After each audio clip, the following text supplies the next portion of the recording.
Hello, hello, bienvenue à notre leçon du dimanche. J'espère que tu vas bien, que tu aies pris la très bonne décision de servir le Seigneur aujourd'hui, de marcher avec lui, de prendre du temps pour la méditation. J'espère que tu puisses vivre cette relation de complicité avec Dieu, de sentir sa présence, d'entendre cette voix qui te dit, comme dit Ésaïe 30:15, j'ai entendu la voix du Seigneur qui te dit va à droite, va à gauche. Voilà, créer cette relation d'amitié. Je ne dis pas d'avoir entendre des voix, mais de sentir la présence du Saint-Esprit qui parfois te pousse, qui t'inspire à appeler quelqu'un qui est dans le besoin, qui te dit mais il faut que je rende visite à cette personne qui depuis longtemps je ne vois pas. Voilà, ces inspirations, ces appels qu'on ressent venir de Dieu pour faire du bien, pour aider, pour être vraiment là pour le service. Voilà, que cette journée de dimanche soit une bénédiction pour toi. Sans autre, passons à la leçon. Donc, sur la leçon d'aujourd'hui, nous avons donc Marc chapitre 2 du verset 1. Ça va vers jusqu'au verset 12.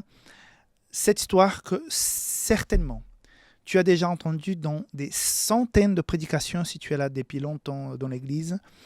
Entre Zachée et le paralytique qui est transporté par ses amis, qui traverse le toit, je pense que j'ai déjà entendu des dizaines et des dizaines de prédications. Et moi-même, j'en ai fait plein sur ces sujets.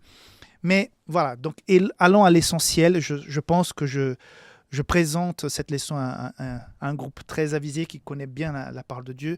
Je vais à l'essentiel par rapport à ce miracle.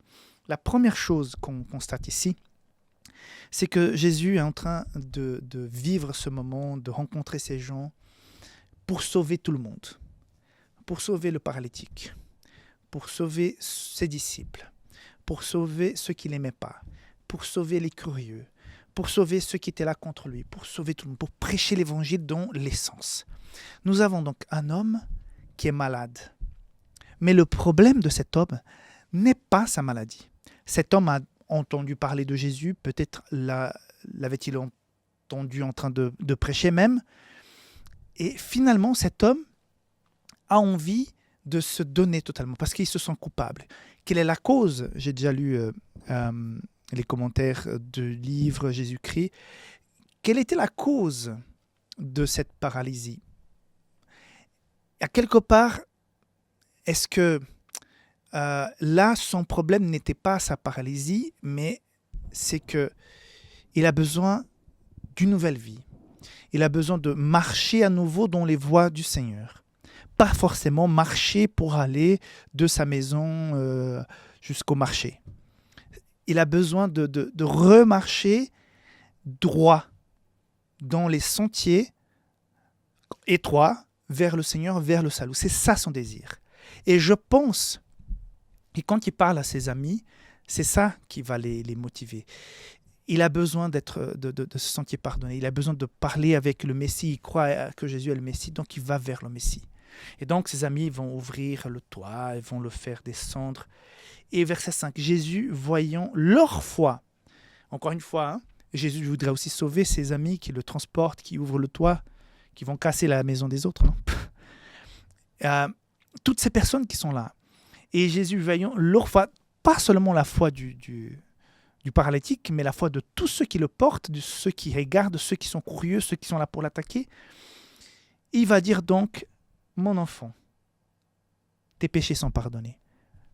Mes amis, entendre ça de la part de Jésus, je ne sais pas comment tu t'appelles, mais voilà, disons que tu t'appelles, on va dire, Antoine.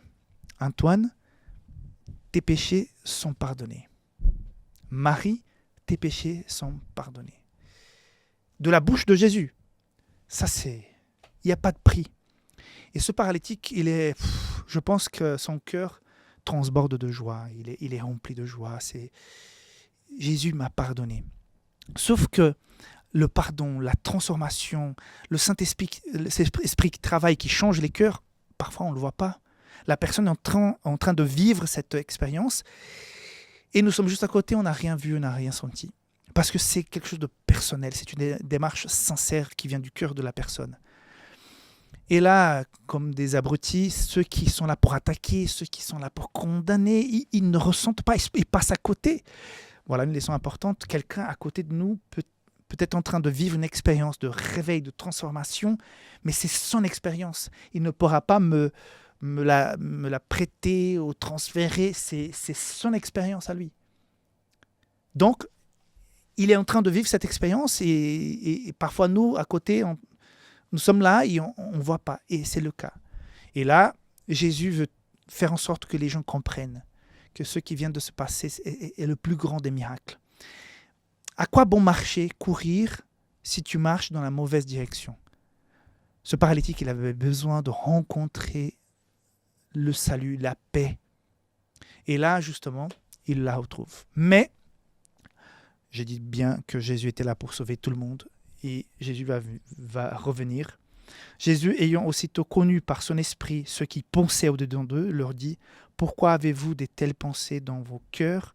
Lesquelles est le plus aisé de dire au paralytique, tes péchés sont pardonnés, ou dire, lève-toi, prends ton lit et marche. Or, afin que vous sachiez que le Fils de l'homme a sur la terre le pouvoir de pardonner les péchés, je te l'ordonne, dit-il au paralytique, lève-toi, prends ton lit et va dans ta maison. » Waouh! Alors là, quand le paralytique prend son lit, je pense que tout le monde ouvre chemin parce qu'il est rentré par le toit, mais il sort par la porte.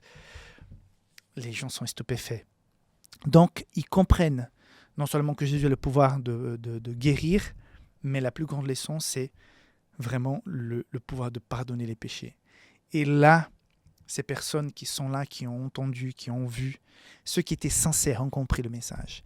Mais ceux qui avaient le cœur fermé, et on va parler de ça tout à l'heure, avec les autres leçons qui vont arriver, le Saint-Esprit n'arrive pas à entrer, parce qu'ils sont figés dans les idées préconçues.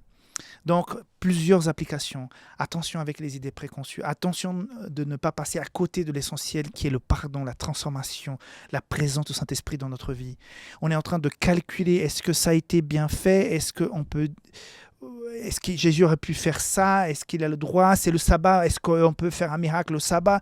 Donc, ils sont en train d'être vraiment à côté de la plaque. Et là, Jésus met le doigt sur l'essentiel. Mes enfants, demandez pardon, répentez-vous, répentez-vous.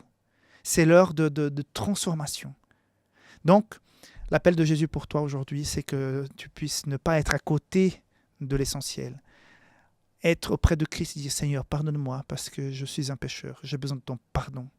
Et Jésus, qui voit ta sincérité, qui voit ton clameur, ta demande, va dire, mon fils, c'est la plus belle de requêtes qu'un être humain puisse me faire, donc tu es pardonné.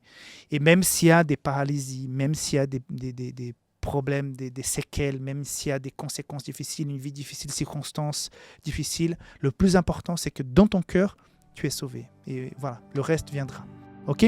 Dieu te bénisse, on se voit demain. Bye bye.